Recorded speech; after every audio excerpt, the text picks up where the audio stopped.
bilbila keessan gaa namni biraa yoo xalafee jiraate haala ofirraa hiikuu dandeessan isin agarsiisanii jira. Bilbila xalafamee jiru haala ofirraa hiikuu dandeessan. Namni biraa fageenya taa'ee bilbila keessan yoo xalafee jiraate haala kamiin akka arguu dandeessanuu fi eegaa agartanii kaatanii immoo haala kamiin keessin ofirraa hiikuu dandeessanu isa jedhu isin agarsiisanii jira. Kanaan dura akkaataa bilbila namaatti xalafanu isin agarsiisan ture jechuudha. Bakka YouTube irra seenuudhaan bira eegasentanii gaa Hussein Miidiyaa yeroo jettan lammaffaaratti isin baa chaanaaliin kun chaanaalii kana jalaanii argattu jechuudha. Akkaataa bilbila namaa xalafanu isin agarsiisan ture. Viidiyoo kan jedhu gubbaarra yoo kaawwattan awwal irratti bilbila namaa xalafuudhaaf akkasuma bilbila namaa karaalee hedduudhaan kan isin dandeessanu viidiyoo isaa awwalatti argattu. Namoonni chaanaalii kanaaf haaraa ta'an subscribe kan jettu kana all kan jettu gubbaa kaawuu hin dagatina. Chaanaalii kun chaanaalii Hussein kan lammaffaadha. Akkasuma namoota hedduu bira akka ga'uuf viidiyoo kana sheerii godhaa isiniin jedha. Laayikii tuquudhaaf sheer godhaa.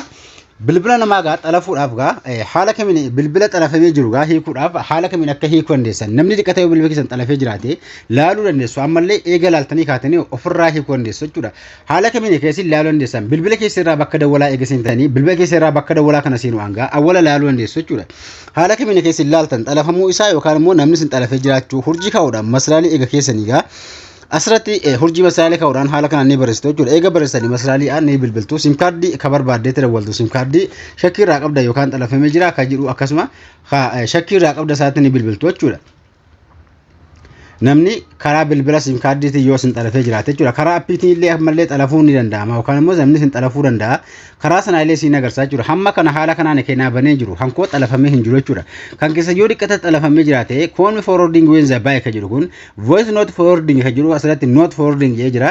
Data forwarding not forwarding jedha daataan koo xalafamee hin jiru. Fax not forwarding faxin akkasuma SMS not forwarding messaging xalafamee hin jiru. Sign not forwarding bilbilaan koo keessa akkasuma bilbilaatti not forwarding jedhu kun ndaalli isaayyuu xalafamee akka hin jirre waa'ee daataa wal qabee waa'ee bilbilaa wal qabatee not forwarding yoo isiniin jedhee namta kasin xalafee hin jiru jechuudha. Asirratti haala kanaan kan isin beekuu dandeessan yookaan immoo xalafamee jiraachuusaa ilaaluu dandeessan.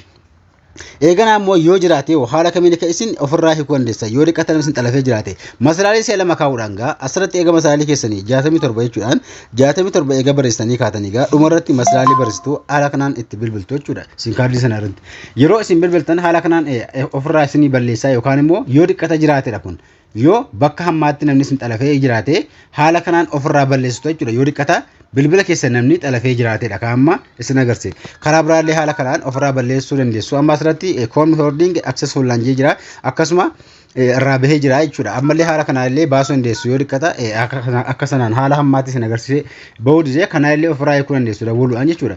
Kanaaf haala kanaan koodii kaalammaniin keessin bilbila xalafamee jiru takka ofirraa hiikuu dandeessan. Haala kanatti fayyadamaa viidiyoo kana akka namoota hedduu bira gahuuf laayikii fi sheer gochuu hin dagatinaa. Gaafii qabda yoo jiraate koomentii irratti barreessaa.